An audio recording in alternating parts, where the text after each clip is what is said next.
মসজিদের ক্যাশের টাকা সুদের পর লাগাইয়ে খায়, মসজিদের ক্যাশের টাকা দিয়ে দোকানের পুঁজি বানায়। কাজে মিয়া কাজের সময় পাইলে হলো নো, জায়েজ নাই। কাজের সময় পাইলে কি আপনি ওই টাকা ব্যবহারই করতে পারবেন না।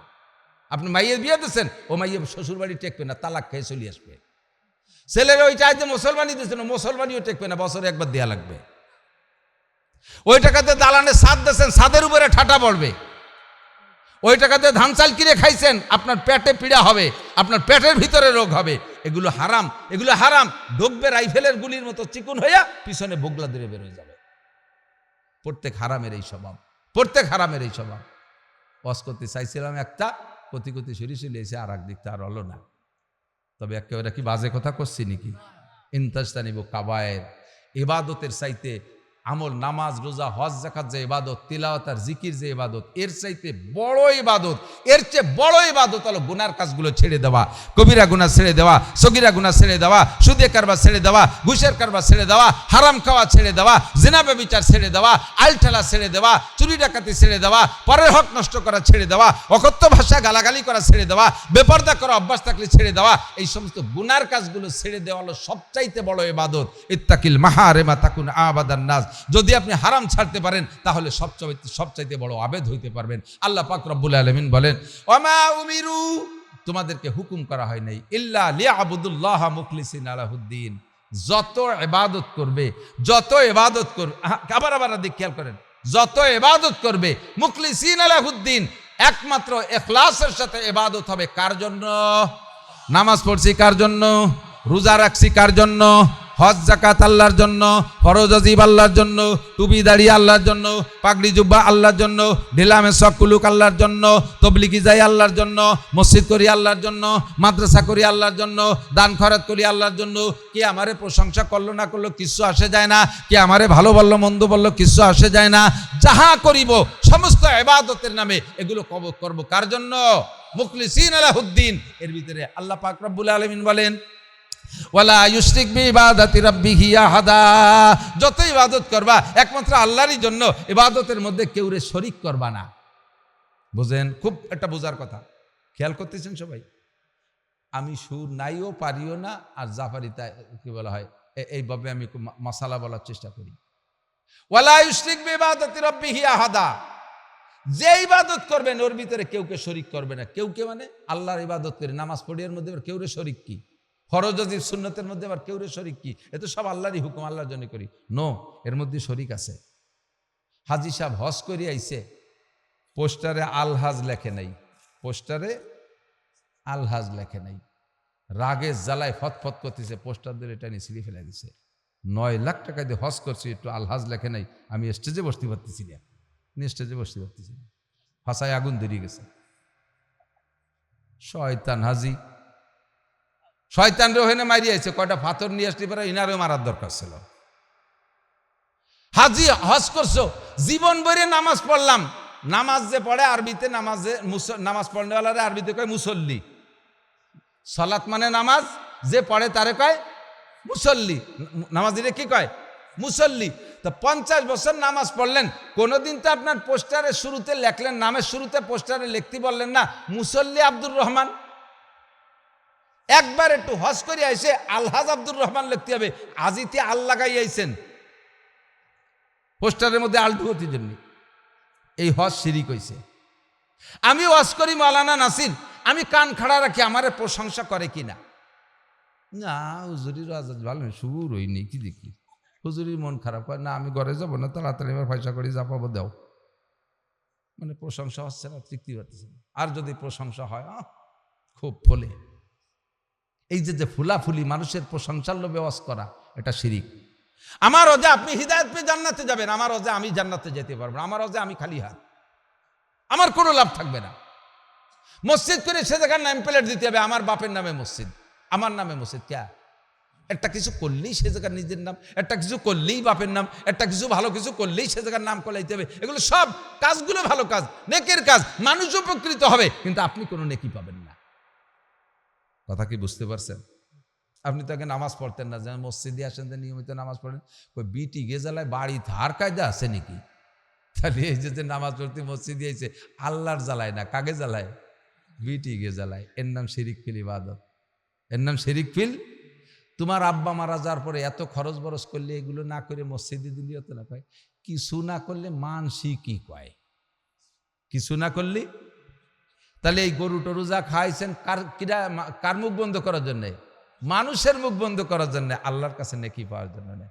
যদি নেকি পাওয়ার জন্য করতেন তাহলে গরু খাওয়ানো চাইতে মসজিদের এক কোনায় কাজ বাকি রয়েছে ওই ঠুক করে কমপ্লিট করে দিতেন, কিয়ামত পর্যন্ত বাপে ওখান থেকে নেকি পাইতো। কিন্তু সে জায়গা দিলি তো মানসি ভালো কয় না, মানসি নাম কয় না। 5টা গরু জবই দিয়ে খাওয়াই দিলি পর জুমচা খান খাইছে অমুক, বাপ যেমন ছেলে সেরকম, এই প্রশংসায় খুশি। এর নাম শিরিক ফিল ইবাদত, এর নাম শিরিক ফিল ইবাদত। এই জন্য আল্লাহ পাক বলেন ওমা উমিরু ইল্লা লিয়াবুদুল্লাহ মুখলিসিনা লাহুদ্দিন।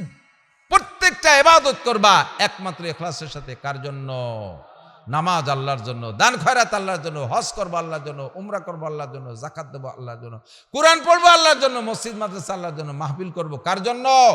কে আমারে ভালো বললো মন্দ বলবো কিচ্ছু আসে যায় না। সারে দুনিয়া হো মুকালেব ফির না কোই নুকসান হয়, খুব নেহি কুছ গম নেহি জব রহমতে রহমান হয়। সারা দুনিয়া আমার বিপক্ষে চলে যাক, কিচ্ছু আসে যায় না। আমার আল্লাহ আমার নবী যদি সন্তুষ্ট থাকে বাস।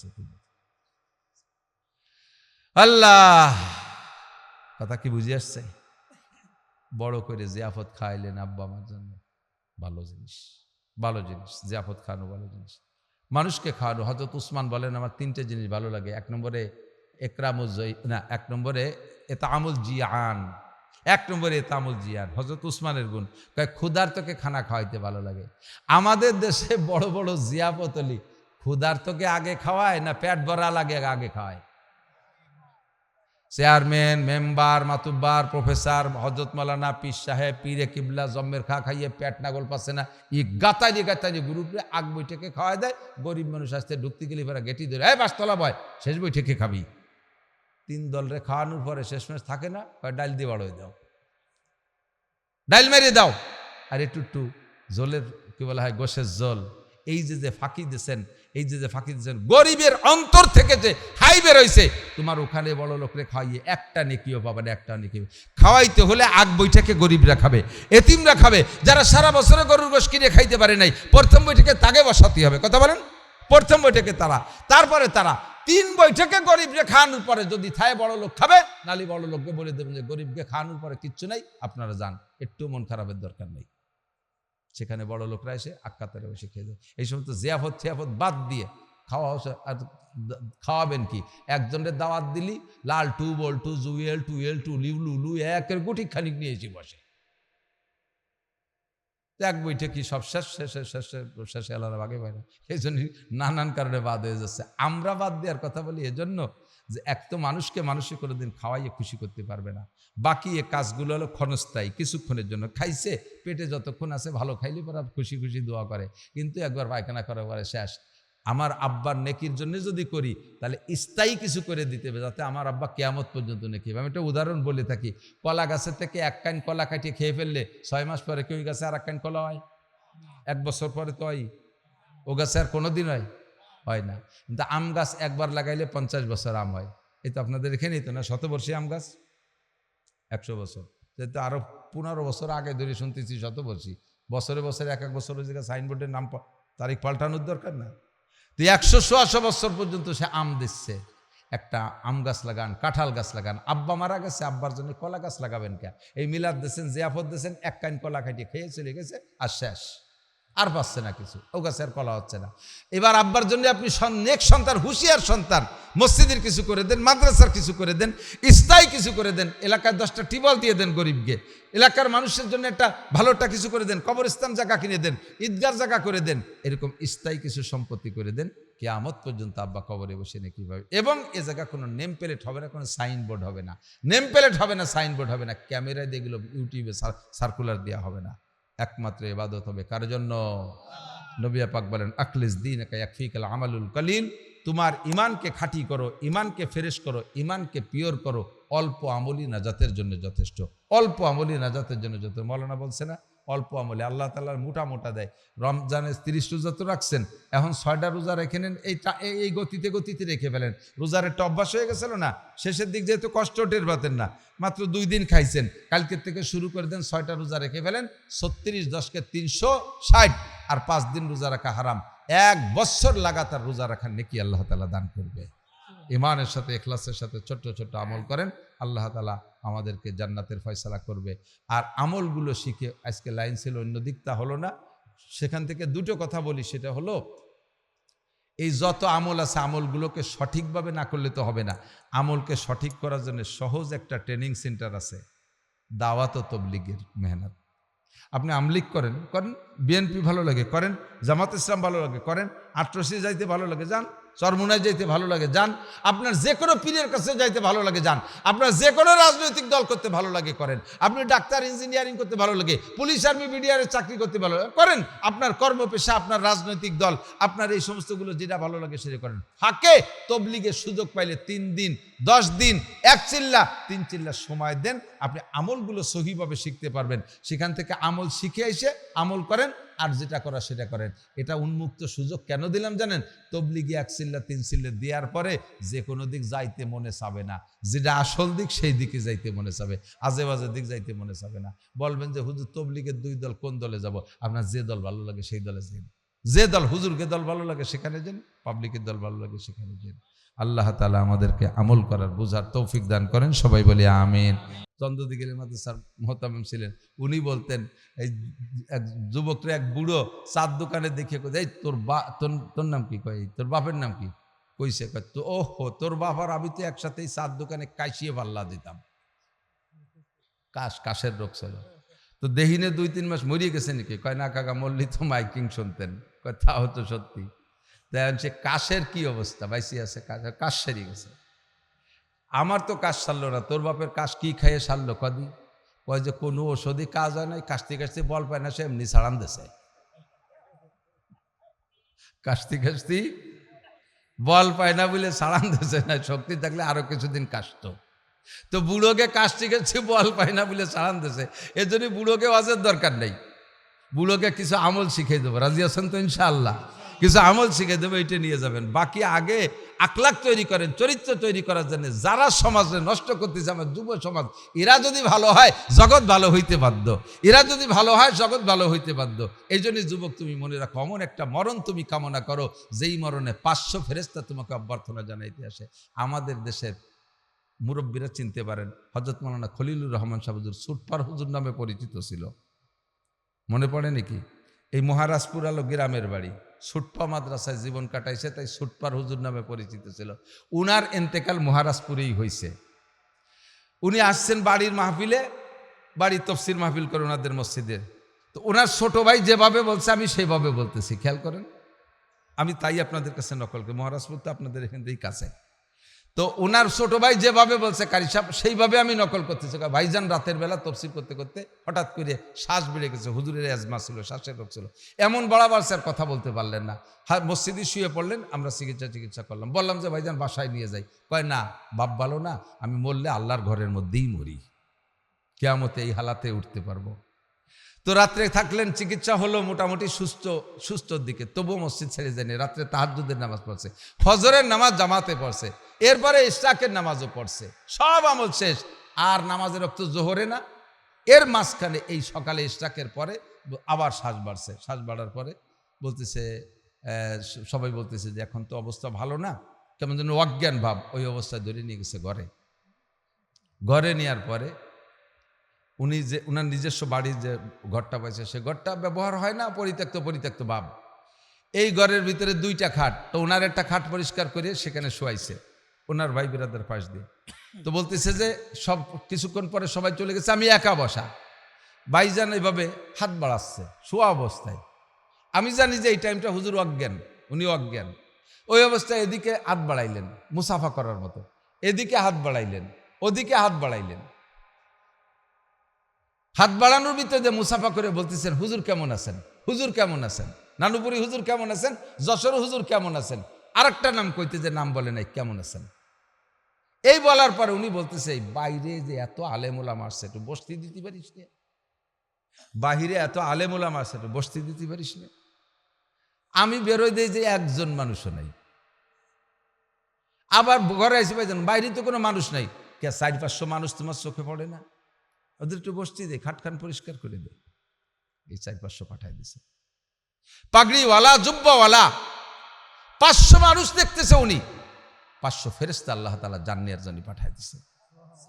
এই কথার পরে আর কথা বলে নাই। এরপরে বললেন আল্লাহুম্মা রফিকাল আলা, আল্লাহুম্মা রফিকাল আলা, আল্লাহুম্মা রফিকাল আলা, যে কথা নবী পাকের ইন্তেকালের সময় নবী বলেছিলেন। কলেমা পড়তে পড়তে আল্লাহর বান্দা চলে গেছে। তাতানাজ্জালু আলাইহিমুল মালাইকাতু আল্লা তাখাফু ওয়া লা তাহজানু ওয়া আবশিরু বিল জান্নাতিল্লাতী কুনতুম তুআদুন। আপনাকে আল্লাহ পাক রব্বুল আলামিন এই জান্নাতি মানুষ হিসেবে দুনিয়া থেকে নেবে। মরণটা এমন যদি পাইতে চান তাহলে আপনি সর্বক্ষণ ওই কথাটা মনে রাখবেন, আরে আমি যে হালাতে যে কাম করতেছি আমার এই হালাতে মরণ হতে পারে, আমার মরণটা যেন গুনার মধ্যে না হয়। মুসলমানি চেহারা নিয়ে আমার মরণটা হয়, ইবাদতের মধ্যে আমার মরণ হয়, তিলাওয়াতের মধ্যে আমার মরণ হয়, রমজান মাসে আমার মরণ হয়, আরে জুমার দিন যেন আমার মরণ হয়, সোমবার যেন আমার মরণ হয়। এমন একটা ভালো মরণ চাইবেন, রহে মেরা মাসকান হাওয়ালিয়ে কাবা বনে মেরা মদফন দিয়ারে মদিনা। যতদিন আল্লাহ বাঁচায় রাখো মক্কা শহরে একটু জায়গা দিও, মরণটা যেন মদিনা হয়। নবী পাকের রওজার কাছে জান্নাতুল বকি, ওই জান্নাতুল বকি কবরস্থানে যেন একটু জায়গা পাই। মুমিনের তামান্না এরকম হতে হবে। ইউসুফ আলাইহিস সালাতু ওয়াস সালাম তাৎক্ষণিকভাবে মনের ভিতরে ওই কামড় দিছে, আরে আমি যে অন্যায় করবো এই হালাত তো আমার আল্লাহ দেখে। কথা বলেন আল্লাহ দেখে। ওদিকে জুলাইখারে বলল, জুলাইকা তুমি যারে পূজা করো সে তার মাথা কালো কাপড় দিয়ে বাঁধলি, সে দেখে না, আমার আল্লাহ এই গুনাহ অবস্থায় দেখে, কাজে আমি তার সামনে অন্যায় করতে পারবো না। এতেও জুলাইখা ছাড়ছে না। এর মধ্যে দেখে ইয়াকুব আলাইহিস সালাতু ওয়াস সালাম ওই রুমের মধ্যে, ওই রুমে তো ওই দুইজন ছাড়া কেউ নাই, ইয়াকুব আলাইহিস ইউসুফ আলাইহিস সালামের আব্বা। ওই রুমের ভিতরে ইয়াকুব আলাইহিস সালাম বসে এই শাহাদত আঙ্গুল কামড়ায় ধরে বসে রয়েছে। ছেলেপেলে যদি অন্যায় করে মুরব্বীদের সামনে, তখন মুরব্বীরা চিনতে আঙ্গুল কামড়ায়, উনি আঙ্গুল কামড়ায়। হঠাৎ করে দেখে যে আব্বা, তখন উনি বুঝে ফেলেছে এখানে আমার আব্বা আসার কোনো প্রসেস নাই, কোনো পদ্ধতি নেই, আব্বা জানেই না যে আমি বেঁচে আছি, আর এখানে আছি, এটা তো কথা হতেই পারে না। সে আব্বা যেহেতু, এটা আমার আব্বা নয়, এটা ডাইরেক্ট আমার আব্বা নয়, আমার আব্বা ইচ্ছা করে আসে নাই, আমার আব্বাকে আল্লাহ তাআলা পাঠিয়েছে যে বাপের সামনে ছেলে এই অন্যায় করতে পারে না, সেই গুনাহ থেকে ফিরানোর জন্য আব্বা পাঠাইছে। কাজে আব্বার সামনে আর এখানে এই ল্যাংটা মহিলার সামনে দাঁড়ায় থাকা সম্ভব না। মারছে দৌড় দরজার কাছে, যার সাথে সাথে তালাটা টাস করে খুলে গেছে, দরজা খুলে গেছে। উনি বুঝলেন যেটা খোদার কুদরতি খেলা শুরু হয়ে গেছে। একের পর এক 7টা দরজার কাছে গেলে 7টা তালা খুলে গেছে, দরজা খুলে গেছে, বাইরে বেরোয় চলে গেছে। বলেন সুবহানাল্লাহ। আল্লাহ পাক বলেন ওয়াল্লাযীনা জাহাদু ফিনা লানাহদিয়ান্নাহুম সুবুলানা ওয়া ইন্নাল্লাহা লামাআল মুহসিনিন। ও বান্দা, তুমি আমাকে পাওয়ার জন্য চেষ্টা করো, তোমার চেষ্টা যেখানে যে শেষ হবে ওখান থেকে আমার রহমত আগায় আসবে, ওখান থেকে আমার রহমত শুরু হবে। তোমার চেষ্টা দরজা পর্যন্ত, ও পর্যন্ত যাও, বাকিটুক আমি করব। গুনাহ থেকে বাঁচার জন্য চেষ্টা করেন, যেখানে যে আপনার চেষ্টা শেষ ওই জায়গা থেকে আল্লাহর রহমত শুরু হবে।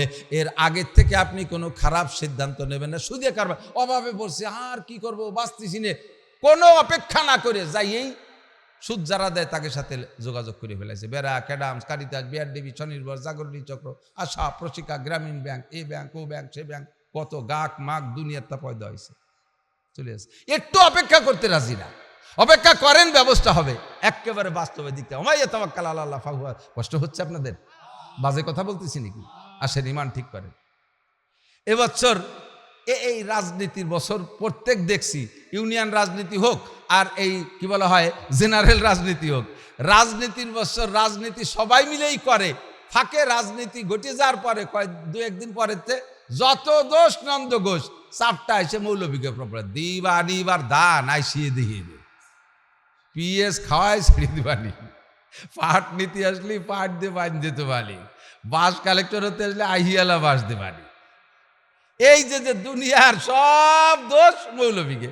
এবছর তো তারই একটা বছর, মোটামুটি আমাকে পরে এরকম রেড অ্যালার্ট আইছে।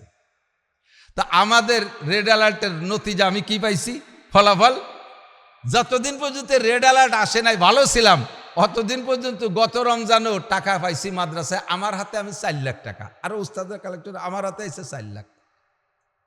আর এই বছরে রেড অ্যালার্টের ভিতরে মনটা ভেঙেই গেছে যে আর কালেকশনে যাব না, কোথাও যাব না, কের কাছে বললি খালি সমালোচনা করে, বললি খালি খোটা দেয়। চুপ করে বসে রয়েছি। অনাসে আমার অ্যাকাউন্টে মাদ্রাসার টাকা 15 লক্ষ টাকা ঢুকছে। গেছি উমরায়, রিয়াদ দাম্মাম জুবাইলে আমাদের এই কাশিয়ারি মকসিদপুরের বহুত ভাই আমার ইফতারির দাওয়াত দিয়ে নিয়ে গেছে সে মক্কা থেকে, যাইয়ে তারা উঠে দিয়েছে 6 লাখ টাকা।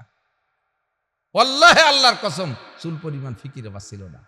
ওখানে থাকা অবস্থায় মোবাইলে মেসেজ দেখি যে ব্যাংকে ঢুকছে, এক আল্লাহর বান্দা দিচ্ছে 3 লাখ, জীবনেও তারা দেখিনি, সেও আমারে দেখে নাই, 3 লাখ টাকা ঢুকে দিচ্ছে সৈয়দপুরিতে। আসার পরে 1,50,000, 10,000, 20,000 করে ঢুকতে 15 লক্ষ টাকা। আল্লাহ কয় তুমি যে জায়গা থেকে ভাবো আমি তার সাথে অনেক উপরের থেকে ভাবি। রিজিকের মালিককে। একটু শক্ত হন্ত, একটু শক্ত হন্ত, যাইয়েন না সুদে কারবারের কাছে। আর রিবা সাবুনা জুজা, সুদ খান বা দেন, সুদের সংস্থায় যারা চাকরি আসতেছে কুরবানি একটু কয়ে দিয়ে যায়, আর তো আসতে সময় পাবো না। সুদের প্রতিষ্ঠান, যেই প্রতিষ্ঠানে সুদের লেনদেন হয়, ভালো করে বোঝেন, যেই প্রতিষ্ঠানে সুদের লেনদেন হয়, তাই সরকারি হোক আর বেসরকারি হোক, যে প্রতিষ্ঠানে সুদের লেনদেন হয় ওই প্রতিষ্ঠানে আপনি যদি চাকরি করেন, জেনুইন ডিউটি করেন, ডিউটিতে কোনো ফাঁকি দেন না, তাহলে আপনার বেতনটাকে আপনি পিওর হালাল মনে করতেছেন। কারণ তো ডিউটিতে ফাঁকি দিইনি। সকাল 9:30টায় আসি, 4টের পরে অফিস বন্ধ হলে যাই। আমি চুল পরিমাণ ফাঁকি দিই না, মানুষকে কষ্ট দিই না। কিন্তু আপনার প্রতিষ্ঠানটা সুদে কারবারের। এখানে সঠিক ডিউটি করার পরে আপনি বেতন পাইছেন, সেই বেতনের টাকায় দিয়ে আপনি যদি কুরবানি করেন, বেতনের টাকায় যদি আপনি কুরবানির ভাগী থাকেন, 7 ভাগীর 6 ভাগী 6 জন, তাদের টাকা হালাল। আর আপনি এই সুদে প্রতিষ্ঠানে চাকরি করে বেতন দিয়ে ওই বেতনের টাকায় দিয়ে 7 নম্বর ভাগী হয়েছেন, আপনার কারণে বাকি 6 জনের কুরবানিও বাতিল। ওমা আলাইনিল্লাল বালাগ, প্রশ্ন করলে আমি জবাব দিতে পারবো না। আমি যাহা পেয়েছি কোরআন হাদিসে তাই রেখে গেলাম। ফামান শাআ ফালইউমিন ওমান শাআ ফালইয়াকফুর। বাংলাদেশ সরকারের উচিত ব্যাংকিং সিস্টেম, আসেন কোরআন সুন্নাহ দেখা কোন পদ্ধতিতে পরিচালনা করলে সুদমুক্ত ব্যাংকিং সিস্টেম চালানো যায়, ব্যাংক চালানো যায়, কোরআন হাদিসের ভিতরে অবশ্যই তার ব্যবস্থা আছে, সেখান থেকে নেন। যত সুদে কারবার, সুদ এত বড় জঘন্য, সুদ এত বড় জঘন্য। যারা সুদ নেয় এবং দেয়, আপন মায়ের কি বলা হয় 70 প্রকারের গুনাহ, তার ভিতরে 1 নম্বর গুনাহ হলো আল্লাহ পাক রব্বুল আলামিন বলেন ওয়াদারু মা বাকিয়া মিনার রিবা ইন কুনতুম মুমিনিন, যদি তুমি ঈমানদার হও, আল্লাহকে ভয় পাও। আহা, যদি তুমি ঈমানদার হও, যদি তুমি ঈমানদার হও, নামাজ পড়লে ঈমানদার না, রোজা রাখলে ঈমানদার না, যদি তুমি ঈমানদার হও, আল্লাহ সে বিশ্বাস করো, রব আমার আল্লাহ, খাওয়ায় পড়ায় আমার আল্লাহ, এই কথা যদি তুমি বিশ্বাসী হও, দারু মা বাকিয়া মিনার রিবা। নাসির বয়ান করেছে, এই মাওলানা নাসিরের বয়ানের আগে যে ভুলের মধ্যে ছিলে আজকে শোনার পরে জারু ছেড়ে দাও, ছেড়ে দাও। জারু মা বাকিয়া মিনার রিবা, সুদের যতটুকু আছে ততটুক ছেড়ে দিয়ে মূলধনটা তুলে নিয়ে আসো। আর যেখানে তুমি নিজে সুদ দিচ্ছ ওখানে তাড়াতাড়ি দিয়ে ফিরে চলে আসো, আর 1 কদমও সামনে বাড়বা না। ইন কুনতুম মুমিনিন ফাইল্লাম তাফালু, যদি তুমি করতে না পারো, অর্থাৎ ছাড়তে না পারো, তাহলে তুমি ঈমানদার থাকবা না, তুমি বেঈমান হয়ে যাবা। ফাইল্লাম তাফালু, এবার তোমার সম্পর্কে আমি আল্লাহ ঘোষণা দেই, ফাযানু বিহারবিম মিনাল্লাহি ওয়া রাসূলিহি, তুমি এবার রেডি হও, আমি আল্লাহ আর আমার রাসূল তোমার সাথে যুদ্ধ করব, তোমার সাথে যুদ্ধ করব, আল্লাহ যুদ্ধ করবে। আরে ভাই, আল্লাহর সাথে যুদ্ধ করে নমরুদ টিকতে পারে নাই, আল্লাহর সাথে যুদ্ধ করে কোনো বড় বড় লিডার টিকতে পারে নাই, আল্লাহর সাথে কেউ যুদ্ধ করে টিকতে পারে না। আল্লাহকে আমি তোমার সাথে যুদ্ধ করব, রেডি হয়ে যাও। ও আল্লাহ, তুমি কি দিয়ে যুদ্ধ করবা? আল্লাহকে শিলা বর্ষণ দিয়ে যুদ্ধ করব, অনাবৃষ্টি দিয়ে যুদ্ধ করব, অতিবৃষ্টি দিয়ে যুদ্ধ করব, খরা দিয়ে যুদ্ধ করব, ঝড় দিয়ে যুদ্ধ করব, টর্নেড নার্গিস আইলা আমপান বুলবুল ফানি আর ঘূর্ণিঝড় দিয়ে যুদ্ধ করব। আমি আল্লাহ করোনা দিয়ে যুদ্ধ করব, ডেঙ্গু জ্বর দিয়ে যুদ্ধ করব, আমি আল্লাহ রোগ দিয়ে যুদ্ধ করব, শোক দিয়ে যুদ্ধ করব, রাজনীতিতে যুদ্ধ করব। এই পদে পদে যুদ্ধ কইরা আমার যুদ্ধ করতে কামান আর গোলা বারুদ লাগে না। আমি এমন বিপদে ফেলায় দেব, সারা জীবন ভরে কান্দো সারতে পারবা না। রেডি হ, আমি যুদ্ধ করব, তোর কিডনি বের করে নিয়ে যাব, তোর টাকা দিয়ে তোর কিডনি বের করে তোরে মারবো। ডাক্তারের নামে মামলা হবে না, টাকা তোরে যাবে, আবার তোর মরণ হয়ে যাবে। হার্ট স্ট্রোক দেব, ব্রেন স্ট্রোক দেব, প্যারালাইসিস করে দেব, ব্লাড ক্যান্সার দেব, পাকস্থলী ক্যান্সার দেব। লিভার নষ্ট করে দেব, এগুলো সব আমার যুদ্ধ। এগুলো করে কে? জারু। জারু ছেড়ে দেন। আল্লাহে জিন্দেগিতে সুদের একটি টাকা নেইও নাই, দেইও নাই, কোনো সুদের সংস্থার সাথে জড়িত নাই। ফকিরির থেকে আল্লাহ পাক আমাকে এই হালাত করেছে। অপেক্ষা করেন, ধৈর্য ধরেন, আমল করেন, নামাজ পড়েন 5 ওয়াক্ত। নামাজি ব্যক্তিকে আল্লাহ রুজির অভাব দেয় না। রাতের বেলা সূরা ওয়াকিয়া তিলাওয়াত করেন, দিনের বেলা সূরা ইয়াসিন তিলাওয়াত করেন, নিজে করেন, পরিবারের সদস্যদেরকে দেয় আমলগুলো করান। খোদার কসম ওই বাড়িতে অভাব থাকবে না, অভাব থাকবে না। আপনার কোনো সুদের সংস্থার কাছে যাওয়া লাগবে না। 1 নম্বর 70টা গুনার 1 নম্বর গুনাহ আল্লাহ রসুলের সাথে যুদ্ধ করা। মুসলমান, এই ইরির ক্ষেতের ভিতরে কত সুদে টাকা রয়েছে। পেঁয়াজের ক্ষেতের মধ্যে সুদে টাকা আছে না নাই? হাজারে হাজার টাকা সাথে 1 মণ পেঁয়াজ, হাজারে হাজার টাকা সাথে 1 মণ ধান, হাজারে হাজার টাকা সাথে 200 টাকা 500 টাকা, এগুলো সব সুদ। সেই সুদে টাকা দিয়ে ফসল ক্ষেত খামার করতেছেন। এবার আমাকে তো দোয়াও করা লাগে, হুজুর ফসলের জন্য দোয়া করেন, পেঁয়াজের জন্য। যে পেঁয়াজের জন্য দোয়া করবো সে পেঁয়াজের মধ্যে সুদে টাকা ভরা। পড়ে যাই মহাবিপদে, হুজুররা বিপদে, মসজিদের ইমাম সাহেবের দোয়া হতে কয়। আর ইমাম সাহেব যদি এই ফসলের পক্ষে দোয়া করে তাহলে সুদের পক্ষে দোয়া হয়, তাতে আবার ইমান নষ্ট হয়ে যায়। আবার যদি ফসলের বিপক্ষে দোয়া হরিয়ে দিয়ে ইমামতি থাকে না, আর এক জ্বালা। পাশে যদি ফসল সাইডে না হয় তা আমরাই বা কালেকশন করবানি কোন জায়গাতে, সেটা আবার আর এক টেনশন। সব মিলিয়ে মহাবিপদের মধ্যে পড়ি। সবাই ফিরে আসেন। এবার গেছিলাম সৌদি আরবে, এই রমজানে গেছি আর কি, উমরায় গেছি। যাইয়ে দেখি এই কি কয়, ওখানে গেলে এক রুমে 4-5 জন করে থাকে, দোতলা খাট। এক রাত ছিলাম এক খাটে, আমার পিঠ ছুলে ফেলাই দিয়েছে উড়ো সে কামলাইয়ে, সারপোকা। কি ব্যাপার, সারপোকা কেন? তোরা কয় যে হুজুর সৌদি আরবে এইসব জায়গা, এই সমস্ত সিটি সারপোকা খুব বেশি। বাংলাদেশে তো সারপোকা নাই। বাংলাদেশে তো আগে বহুত সারপোকা ছিল, এখন কি সারপোকা আছে নাকি? আপনাকে দেখে জানে সারপোকা চেনেন তো? সারপোকা মানে মাস্টার পোকা, উড়োস। খেতার কোনা, বালিশের কোনা, ল্যাপের কোনা, মশারির কোনা। রাতের বেলা এইগুলো একবার ইনকোয়ারি না হলে শোয়া যেত না। এখন কি আছে নাকি? মাঝে মাঝে মেশিন দিয়ে মারা হতো না, ওষুধ দিয়ে। এখন তো মারা লাগে না। উড়োস গেল কোন জায়গা? উড়োস মারা তাবিজ বাংলাদেশে ঢোকছে ধুমসা ঢোকা। পাকা 7 জন সুদখোরের নাম বাংলায় হোক আর আরবিতে হোক আর উর্দুতে হোক লেখিয়ে তাবিজ বানাইয়া ঘরের 4 কোনায় ঝুলোই রাখলি, ওই ঘরের মধ্যে উড়োস থাকে না। গরুর গলায় ঝুলোই দিলি আইঠেলি পোকা বমি হতে নেমে চলে যায়। কয়জন? 7 জন সুদখোর। কয়জন সুদখোর? 7 জন সুদখোরের কারণে এক ঘরের উড়োস আর সার পোকা শেষ। বাংলাদেশে অসংখ্য সুদখোর, কথা কর না কেন? মাঝে কিছুদিন মুরব্বী তো ছিল বিশ্ব সুদখোর। এই এত সুদখোরের বাংলাদেশে উড়োস থাকে কে রে? যিনি উড়োস সব ইন্ডিয়া চলে গেছে, সৌদি আরব চলে গেছে। ও জায়গায় এই ক্লাস, এই ব্যারাকা ডান্স, কারিতা সেগুলো নাই। এই জন্য ও জায়গা থেকে উড়োস সব, আমাকে বাঙালি উড়োস সব সুদখোরকে ঠেলাই সৌদি আরব চলে গেছে। এই জন্য বাংলাদেশে উড়োস নাই, ও জায়গায় উড়োস বানা। জারু মা বাকি আমি রে বা। 70 নম্বরের ছোট্ট গুনাহ। আবার আমার দিকে একটু কান খাড়া করেন। কোন হালাতে মরতে যাচ্ছেন আপনি? দাইয়ে পেয়ে যত দোষ নন্দ ঘোষ, দাইয়ে পেয়ে বুড়ির ভাষায় হাত দোষ সব আমাকে মৌলবীকে। আগের হুজুরির মতো হুজুর নাই। আগের হুজুররা কাঁসার বদনায় ফু দিত, তলা খুলিবার হয়েছে। আর এখন হুজুরি পুঁতি বদনাও প্লাস্টিকের, হুজুরও প্লাস্টিক। কাঁসার বদনাও তো নাই। কাঁসার বদনা আছে নাকি? আগের কাঁসার বদনার কথা মুরব্বীকে মনে আছে?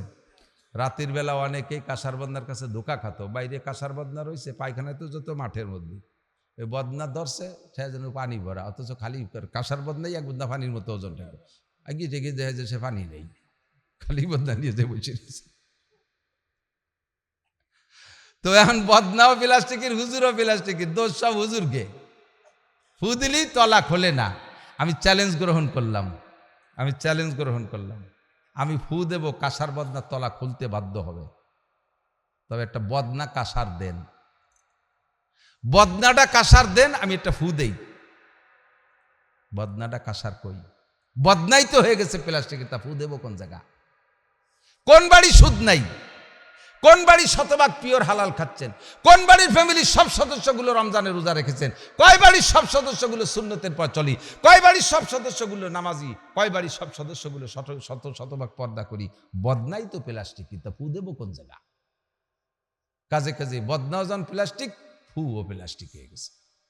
70 নম্বরের ছোট্ট গুনাহটা হলো, সুদের 70 নম্বরের ছোট্ট গুনাহ হলো আপন মায়ের সাথে জিনা করা। খুব ভয় লাগতেছে কইয়া, কিন্তু আল্লাহ বলেছেন, নবী পাক বলেছেন, ওয়া আইসারুহা আইয়ান কাহার রাজুলু উম্মাহ। সুদের 70 নম্বর সবচেয়ে ছোট্ট গুনাহ হলো আইয়ান কাহার রাজুলু উম্মাহ, পুরুষ তার মাকে বিয়ে করা। পুরুষ তার মাকে বিয়ে, হাজারো মৌলবী দিয়ে কাবা ঘরের ইমাম সাহেব যদি ছেলের সাথে মারে বিয়ে দেয়, বিয়ে কি হয়? এটা কি বিয়ে না জিনা? এবং জিনারও ক্লাস, লোকাল কোন পাবলিক মহিলার সাথে জিনা আর আপন মা বোনের সাথে জিনা এটা একরকম না। যারা সুদের সাথে জড়িত আছেন, আল্লাহর কসম, আল্লাহর কসম, আপনি প্রতিনিয়ত সুদের জিনা করতেছেন, তাও কার সাথে? মায়ের সাথে। পরিমাণ কত? সাহাবায়ে কেরাম বলেন, হুজুর কয় টাকায় কয়বার জিনা? হুজুর বলেন, আর রেবাবি দিরহামিন কাসিতি ওয়া সালাসিনা জিনিয়া, 1 দিরহাম পরিমাণ সুদ খাইলে অথবা দিলে আপন মায়ের সাথে 36 বার জিনার গুনাহ। ছেড়ে দেন। কথা বলতে বলতে অনেক দূর সরে চলে আসছি। কি বলতে চাইছি? মরণটা যেন এমন হয় যে হালাতটা আল্লাহ রসুলের পছন্দনীয় হালাত। কথা বলেন। আল্লাহ এবার ইউসুফ আলাইহিস সালাম ওই ভয়তে তো বেরোয় চলে গেছে বাইরে যাইয়া। বাইরে যার সাথে সাথে আজিজে মেসের জুলাইখার স্বামী বাচ্চা চলে আইছে। মনে আছে? খেয়াল আছে? আমার কথা খেয়াল করেন, জরুরি জায়গায় চলে আইছি। তখন আজিজে মেসের, আই কি ব্যাপার, তোমরা দুজন দৌড়ে দৌড়িয়েছিস কেন? এই সময় জুলাইখা কি কয় মনে রাখেন, জুলাইখা কি কয়, যখন ইউসুফ রেদে সফল হতে পারে নাই, উদ্দেশ্য সাকসেস হতে পারে নাই, সাথে সাথে পল্টি দিছে, সাথে সাথে পল্টি দেয়। এবার আজিজে মেসের, হ্যাঁ তোমার এই ইউসুফ আমি কত কইলাম, তারে ছেলের মতো বালছি, এই জম্মের খান খাইছে এতদিন পর্যন্ত, মা নাই বাপ নাই, ভতে বেলা নেই, তা কিনিয়ে নিয়ে এইভাবে এত আদর যত্ন করলাম, তোমার স্ত্রীর উপরে সে হস্তক্ষেপ করতে গেছে, আমার ইজ্জত নষ্ট করতে গেছে, এই জন্য ধাওয়া মারছি, তাই সেই ছেলে এখন পালাইতে বাধ্য হয়েছে। পল্টি, কি সুন্দর পল্টি, অথচ তৈরি করছে জুলাইখা। যখন সফল হয় নাই, ধরা খাইছে, বোঝাটা সব ইউসুফের গায়ে উঠাই দিয়েছে। যখন সাক্ষী টাক্ষী দিয়ে সবকিছু প্রমাণ হয়েছে, তখন আজিজে মেসর বলছিল জুলাইখাকে, ইন্না কাইদাকুন্না আজিম, ইন্না কাইদাকুন্না আজিম। কোরআন শরীফের আয়াতের শব্দ, ইন্না কাইদাকুন্না আজিম। দুনিয়ায় নারীদের মক্কর, নারীদের ফেরেব, এটা বড় কঠিন। পুরুষটা একেবারে অনায়াসে হা করে পড়বে, বাইলি মাছের মতো জালে বাইদে চিতে পড়বে, বিটিটা সেরি চলে যাবে। যুবক সাবধান, যুবক সাবধান। এই নারীদেরকে বানাইছে কোন আর্ট দিয়ে? বাম পাশের বেহা আর্ট দিয়ে, মনে আছে নাকি? ব্যবহার করতে হবে, তবে আর্টে স্যাক দিয়ে। আমার আব্বারে দেখতাম ছোটবেলায় কেড়াইল বানাতো। কেড়াইল চেনে নাকি? কেড়াইল পাইতো না, খেলনারে যে বাসায় রাখাই দিয়ে। তো সব আগা তো আর সোজা পাওয়া যেত না, বাঁশটা পাকা, আহিটা ভালো, কেড়াইল বানাতো, কিন্তু একটু বেহা। তা আব্বা এনে ওইডেরে সোজা একবারে বানাইতো না। দেখতাম খেড় জ্বালাইয়া, খেড়ে আগুন ধরাই, ওর মধ্যে এই কেড়ালির সরষের তেল পাকাইয়া ওর মধ্যে স্যাক দিয়ে একটা বেল গাছ ছিল, ওই মাথা কায়দা বাঁধে, এই মাথা আস্তে আস্তে, আজকে একটু, কাইলের একটু, পরের দিন আর একটু টাইনি টাইনি বাঁধে, টাইনি টাইনি বাঁধতে যখন 30 মতো সোজা হয়ে গেছে, ওই অবস্থায় রাখতো 1.5-2 মাস। যখন সোজা হয়ে গেছে আর রক টক টাই ঠিক হয়ে গেছে, এরপরে খুলিয়ে এনে দেখছে যে আর বেকা হয় না। তুই এই বেকা আড়রেও সোজা করতে গেলে, একবারে বাড়ি এনে যদি টান টান সোজা করতে যান, মট্টাত করে ভেঙে যাবে। ভেঙে যা মানে তালাক তুলক ইত্যাদি ইত্যাদি ঝামেলায় পড়ে যাবেন। খুব সাবধান, সতর্ক থাকতে হবে। এইটাকে সোজা করতে হবে, আস্তে আস্তে আস্তে আস্তে করে ব্যবহার করতে হবে, সোজা করে। মহিলারা রাগ করেন না, আপনারা মাতৃজাতি।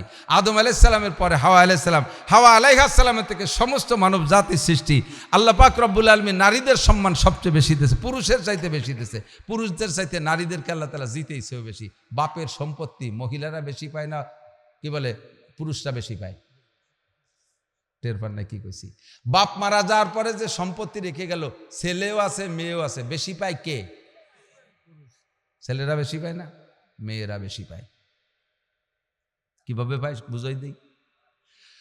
বাপ মা মারা গেছে দুইজনই, 2 ভাই বোন, ছেলে মেয়ে 2 জন, ওদের বিয়ে হয় নাই কেন? মাত্র 3 কাঠা জায়গার পর বাড়ি ভিটে, মাত্র 3 কাঠা জায়গা। বোনটা অ্যাডাল্ট হয়েছে, বিয়ে দেবে, বিয়ে তো দিতে হবে। ভাই ভ্যান চালায়, সে কষ্ট করে ওই সাইজের একটা ছেলে তৈরি করে নিয়েছে, বোন বিয়ে দেবে, সুন্দরভাবে রেডি হয়ে গেছে। যে ছেলেটারে তৈরি করছে ছেলেটা বলতেছে, ছেলেটা নামাজি দিনদার তবলিগে সরমনের বক্তব্য করছে, ভাইজান যৌতুক নেব না, দেব না, খাবো না, হারাম, তবে আমার নিজস্ব ব্যান নাই, আমি পরে দিয়ে দেবো আপনারে, যদি মোহাব্বত করে আপনার বোন আমি বিয়ে করবো, আমারে 1030 টাকা দিয়ে একখান ব্যান কিনে দিয়েন। আর বোন তো বিয়ে দিতেই হবে, 30,000 টাকা দিয়ে ভ্যান একখান কিনে দিতে রাজি হয়েছে। বাপের জমি 3 কাঠা, ওই 3 কাঠা রয়ে গেছে জায়গায়, বোন বিয়ে দেওয়ার জন্য 30,000 টাকা দিয়ে ভ্যান, 1 নম্বর 30,000 টাকা পাইল কে? বোন। এবার বোনরে বিয়ে দেওয়ার জন্য যে অনুষ্ঠানে বরযাত্রী আসবে, তারা কইছে লোক বেশি আসবে না, কোনোদিন তো আসবে না, এটাই তো জীবনের শেষবার, 30 লোক আসবো, ভাইজান 1 লোকমা খানা খাওয়াই দিয়ে।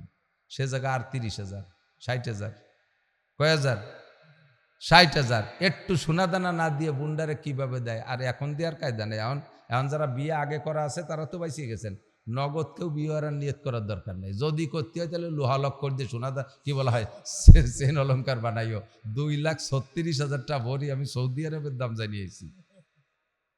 পুরে কপাল, এ 2.5 লাখ হয়ে যাবে।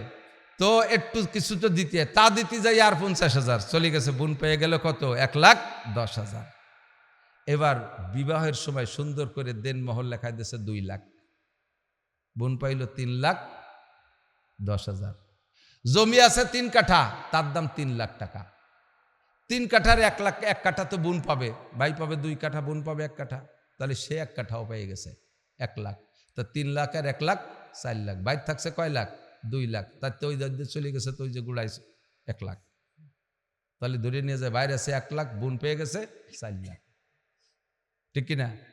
এরপরে মাঝে মাঝে কয় বেড়াতে আসার জন্য ফোন দিয়ে কয়, ভাই আব্বাও নাই, মাও নাই, বাপও তুই, মাও তুই, কি এর একটু বেড়াতে আসতে মনে চাইতেছে, আসবো? আয় তো বেড়াই যা, দাওয়াত দিছে বেড়াতে আসবে।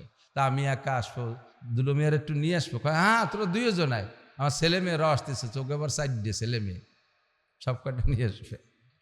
কয় ভাই আমার শ্বশুর শাশুড়ি তো একটু আসতে চাচ্ছে, একটু নিয়ে আসবো ভাই। কায় নিয়ে আয়, কি আরবি? কয় আমার নানি শাশুড়ি, দাদি শাশুড়ি, কর্ণেমর ওনাকে একটু আসতে চাচ্ছে, একটু নিয়ে আসবো। কয় আয় তাই নিয়ে আয়, বাড়তি তালে আছে। আমার 2 নুন দিয়ে আছে, তারা আইসে, ননদরা হয়েছে, ওকে 4 সাল মাই, ওরাও আসতে চাচ্ছে, কি আরবো ভাই, আয় তাই নিয়ে আয়। বছরে একবার এই 20 হানিক নিয়ে এসে এমন বসান দেয় মরা আড়ের পর, ভ্যান চালাইয়া 2-4টা যা গুছায় ওই কটারে খাওয়াই দাওয়াইয়া যাওয়ার দিন 3 দিন মাইরে টেরিয়ে যাওয়ার দিন বাড়িঘর তো এই হালাত, বাইরে ডেহে নিয়ে গেছে অবদার ওই পাশে। কয় ভাই বাবির সামনে খাওয়া যাবে না, ট্রেই দাঁড়ে। আমি মারা যাওয়ার পরে তার সম্পত্তির 2 আনা পাবে না? তার সম্পত্তির 2 আনা দেনমোহর পাইলো, ভাই বাড়িতে পাইলো, বাপের সম্পত্তি পাইলো, ভাইয়ের সব কিছু পাইলো। আল্লাহ তাআলা নারীদেরকে সর্বকালে জিতেইছে। ফাঁকে একটা কথা বলে যাই, মুরব্বীরা আছে অনেক সময় মরার আগে মেয়েদেরকে বঞ্চিত করে সম্পত্তিটুক ছেলেকে নামে লিখে দিয়ে যান। তারা কিন্তু সাবধান, কিয়ামতের ময়দানে ওই মাইয়েরা যাই আপনারা পুলসিরতের উপরে যারা গলা চিপে ধরবে, আব্বা জমি দেন। আপনি আমার ভাইয়ের নামে সব দিয়ে গেছিলেন, খবর পাওয়ার সাথে সাথে আপনার জামাই আমার তালাক দিছে, আমি 2-3 ছেলে মেয়ে নিয়ে ফতে ভিক্ষা করে খেয়ে বেড়াইছি, সব বিপদের গোড়া আপনি। আমার জায়গা ফেলান, জমি ফেলান, সন্তানকে মেয়েকে ঠকাইছেন, ভাইরা বোনকে ঠকাইছেন, বাতিজারা ফুপুরে ঠকাইছেন, এই সম্পত্তি খাইছেন, মারিয়ে খাইছেন। প্রত্যেক 2 পয়সা টাকা হিসেব করে 2 পয়সার বিনিময়ে আপনার আমল নামা থেকে 7 রাকাত নফল নামাজ কেটে নেবে। 7 রাকাত নামাজ কাটবে, নফল কাটবে, সুন্নত কাটবে, ফরজ কাটবে, নামাজ কাটবে, রোজা কাটবে, যা ইবাদত আছে সব কাটবে। প্রত্যেক 2 পয়সার বিনিময়ে ওইভাবে কাটতে কাটতে আপনার হাজার হাজার কোটি কোটি নেকি সে নিয়ে যাবে, আপনি খালি হাতে জাহান্নামে চলে যাবেন। এই জন্যে আল্লাহর হক নষ্ট করছেন, নামাজ 2 কয়েক তো কম পড়ছেন, ব্যাগটায় কাঞ্জে দেবেন, আল্লাহ বড় সহজ, যা মাফ করে দিলাম। রোজা 10টা কম রয়ে আল্লাহ আমি বাড়ি উঠি বাড়ি কি দিয়ে লাগছিল শাশু ভেঙে ফেলাইছি, আল্লাহ যা মাফ করে দিলাম। কিন্তু কের 4 আনা 8 আনা 1 টাকা 10 টাকা 20 টাকা লাখ টাকা 5 লাখ টাকা কোটি টাকা মারিয়ে খাইছেন, এটা আল্লাহ মাফ করতে পারবে না। হুকুকুল ইবাদের ব্যাপারে খুব সতর্ক থাকবেন। মসজিদের ক্যাশিয়ার যারা, মসজিদের ক্যাশের টাকা কমিটির লোকের সাথে পরামর্শ না কইরা, তাদের অনুমতি না নিয়ে ক্যাশিয়ার সাহেব একা খুচরো টাকা আস্ত বানানো হারাম, আস্ত টাকারে ভাঙ্গানো জায়েজ নাই, এই টাকা আপনি ইচ্ছা মতো খরচ করতে পারবেন না, সাবধান, এই টাকার প্রতি খুব সতর্ক। ক্যাশিয়ার হওয়ার চেষ্টা করবেন না, কোনো প্রতিষ্ঠানের প্রধান হওয়ার চেষ্টা করবেন না। সাধারণ সদস্য হয়ে থাকেন, প্রধানদের জবাব দিতে দিতে বহু বছর দেরি হয়ে যাবে জান্নাতে যাইতে। আর বিশেষ করে ক্যাশিয়ার যারা আছেন, মাদ্রাসার ক্যাশ, মসজিদের ক্যাশ, স্কুলের ক্যাশ, অফিসের ক্যাশ, এই ক্লার্ক যারা, ক্যাশিয়ার যারা, এরা পড়ে যাবে মহাবিপদে। আমার জানা আছে বহুত ক্যাশিয়ার, ক্যাশের টাকা দিয়ে মাইয়ে বিয়ে দেয়, ক্যাশের টাকা দিয়ে ছেলে বিয়ে দেয়, ছেলেরে মুসলমানি দেয়, ফাঁকপালি নিজেও একবার মুসলমানি নেয়। মুসলমানি তো একটা ইন্টারেস্টেড, খুব সহজ ব্যবসা। যদি মুসলমানি দিয়ে গরু একটা জবই দিয়ে খাওয়াইয়ে গ্রাম ভরে দাওয়াত দিয়ে খাওয়ানো যায়, সেখানে একটা কালেকশন আছে, গরু খরচ হয়েছে 3 লাখ, কালেকশন হয়েছে 6 লাখ। ছেলে তো একটারে মুসলমানি দিয়েছে 3 লাখ টাকা ইনকাম। চিন্তা হতেছে আল্লাহ, এত সহজে 3 লাখ টাকা মাত্র 2 দিনের ভিতরে, কি ছেলে মোটে একটা আর 2-3টে ছেলে থাকলে তো ওটা লাভ হতো কি, নিজে আর একবার নেবনি মুসলমানি নিয়ে ফেলো। মানুষের যদি ব্যাকগ্রাউন্ড খারাপও থাকে, তাহলে পরবর্তীতে ভালো হয়ে গেলে সে ব্যাকগ্রাউন্ড খারাপটাকে লুকানোর জন্য অনেক কৌশল করে না। এখন বড় হয়েছে, ধনী হয়েছে, এক সময় কিষেন কামলা বেশি বেড়াইতো। যদি জিজ্ঞেস করা হয় আপনাদের ধন সম্পদ কতদিন ধরে, তাহলে কয়ে যে আইলো আমার বাপ দাদার আমলের তো আমরা জমিদার ছিলাম, অথচ ফাঁকে 2 বাপ এটা কিষেন বেশি বেড়াইছে এই ডাঙ্গাই দিয়ে। এখন সম্পদ আছে, মাঝে যে অভাব ছিল এটা স্বীকার করতে চায় না। ব্যাকগ্রাউন্ড দুর্বল থাকলে সেটা মানুষের যে কোনোভাবে গোপন করার চেষ্টা করে। তো প্রাণী জগতে যত উশৃঙ্খল প্রাণী আছে তার মধ্যে অন্যতম হলো বান্দর। দেখছেন না বান্দরের আড্ডা? সুন্দরবনে গেলে দেখা যায়, চিড়িয়াখানায় গেলে দেখা যায়, এই আমাদের ফরিদপুরে মাদারীপুরে চর্মগুড়িয়ে গেলে দেখা যায়। কি যে বান্দরামি যারে কয়, বান্দরের মানে বান্দরামি। তো সে বান্দরের থেকে মানব জাতির সৃষ্টি, এই আকিদায় যদি কেউ বিশ্বাসী হন, অনেক জেনারেল শিক্ষিত ভাইরা ডারউইনদের এই সমস্ত মতবাদকে বিশ্বাসও করে, মুসলমান নামে মুসলমান, আপনি কিন্তু বেঈমান হয়ে গেছেন। আল্লাহ পাক নিজেই কোরআনে কারিমের ভিতরে বলেন, ইয়া আইয়ুহান নাসুত্তাকু রাব্বাকুমুল্লাযী খালাকাকুম মিন নাফসিন ওয়াহিদাতিন ওয়া খালাকা মিনহা যাওজাহা ওয়া বাথা মিনহুমা রিজালান কাসীরাও ওয়া নিসাআ ওয়াত্তাকুল্লাহাল্লাযী তাসাআলুনা বিহি ওয়াল আরহাম ইন্নাল্লাহা কানা আলাইকুম রাকীবা। আল্লাহ পাক বলেন, হে মানব জাতি, ইত্তাকু রাব্বাকুম, ভয় পাও তোমার রবকে। কাকে ভয় পাও? তোমার রবকে। কোন রবকে? যে রব আল্লাযী খালাকাকুম মিন নাফসিন ওয়াহিদা, যে রব তোমাদের গোটা মানব জাতিকে সৃষ্টি করেছেন মাত্র এক ব্যক্তি থেকে। সেই ব্যক্তি কোরআনে কারিমের সাক্ষী, কোরআনকে কেউ অস্বীকার করতে পারবে না। জালিকাল কিতাবু লা রাইবা ফি। আপনাদের সন্দেহ আছে কোরআন সম্পর্কে? আছে। যদি ওয়াইন কুনতুম ফি রাইবিম মিম্মা নাযালনা আলা আবদিনা, আল্লাহ পাক চ্যালেঞ্জ করে বলেন, আমি আমার বান্দার উপর যে কোরআনে কারিম নাজিল করেছি, এর উপরে যদি তোমাদের সন্দেহ পোষণ হয়, সন্দেহ করো, তাহলে ফাতু বিসূরাতিম মিন মিথলিহি, এর মধ্যে 114টা সূরা আছে, একটা সূরা তুমি বানাইয়া দেখাও। সেই থেকে নিয়ে আজও পর্যন্ত এই চ্যালেঞ্জ কেউ গ্রহণ করে জিততে পারে নাই। মিস্টার আবু জাহেল একবার চ্যালেঞ্জ গ্রহণ করছে। ও তো নিজেও বড় পণ্ডিত, আর সমকালীন বড় বড় পণ্ডিতকে বলছে, মুহাম্মাদের কোরআনে এইরকম চ্যালেঞ্জ দিল যে এইরকম সূরা একটা বানানো যায় না, আমরা আরবি ভাষার কোরআন কি কয় আমরা পারবো না। সকলে মিলে চেষ্টা করে সূরা একটা বানাইছে। আল কারিয়া তু মাল কারিয়া অমাদরা কামাল কারিয়া, এটা সূরা আছে না, এর এগেনস্টে সূরা বানাইছে। সূরাটা কি বানাইছে? আল ফিলু মাল ফিল অমাদরা কামাল ফিল জিসমুহু তবিল ওয়া জামবুহু কালিল। সূরা বানাইয়ে আবু জাহেলরে দেখাইছে, দেখেন তো লিডার ঠিক আছে নাকি, এইদিকে ঝুলানো যায় মোহাম্মদের আল কারিয়ার পাশে। তা আবু জাহেল দেখে, যতই কাফের হোক এমনি শিক্ষিত মানুষ, আরবের গভর্নর ছিল, তো দেখে বলতেছে, তোকে পায়ে ধরি ও জায়গা ঝুলোস নিয়ে। মুহাম্মাদের কোরআনে কয় কি, যা জীবনে জানতাম না সেই তথ্য দিল। আল কারিয়া তুমাল কারিয়া ওমা আদরাকা মাল কারিয়া, একটা ঝাঁকুনি হবে। আল কারিয়া মানে ঝাঁকুনি, একটা কম্পন হবে, একটা ভূমিকম্প হবে। ওমা আদরাকা মাল কারিয়া, জানো সেই ভূমিকম্পটা কি হবে? ইয়াউমা ইয়াকুনুন নাসু কাল ফারাশিল মাবসুস, সেদিন কিচ্ছু থাকবে না, সমস্ত মানুষ এই পাছার নিচে বিছানো, মাদুর যেমন বিছানো আছে, ফারাস মানে বিছানা, মবসুস মানে বিছানো, বিছানা বিছানোর মতো এরকম সব মানুষ পড়ে যাবে, একটা মানুষও থাকবে না। একথা আবু জাহেল আগে জানতো না। এই আল কারিয়ার সূরার পথে ওয়াতাকুনুল জিবালু কালহিনিল মানফুস, পাহাড় এত বড় বড় বিশাল বিশাল পাহাড় পর্বত তুলার মতো উঠতে থাকবে। ওয়াতাকুনুল জিবালু কালহিনিল মানফুস, এই যে যে আজীব আজীব নতুন কথা এই সূরার মধ্যে, এই কথা মুহাম্মাদের এই কোরআনের মধ্যে পাইলাম। আর তুরা যা লেখছিস ওর তর্জমা কি জানেন? ও যা লেখছে সুরজ ডাকা আলফিলু মালফিল, এ সেনো হাতি কি জিনিস, আমা আদরা কামাল ফিল, হাতি সম্পর্কে তোমাদের কোনো অভিজ্ঞতা আছে? কয় জিসমুহু তবিল জাম্বুহু কলিল, বডিটা বড় নেজটা ছোট। আবু জাহেল কাজ তুরা ওয়াজুল জায়গা ওর সাথেও মেশে না, চেষ্টা কম করে নাই, কিন্তু চিরকাল ব্যর্থ।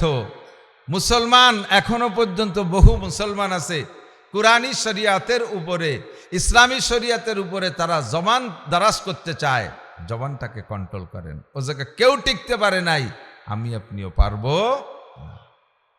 আল্লাহ পাক বলেন কোরআনে কারিমের মাধ্যমে সাক্ষী হলো সর্বপ্রথম বডিগত মানুষ হযরত আদম আলাইহিস সালাতু ওয়াস সালাম। যদি দুনিয়ার কেউ আদম আলাইহিস সালামের আব্বার নাম কে বলতে পারে, সারা জীবনে যা ইনকাম করছে সব দিয়ে যাবো, বলার কায়দা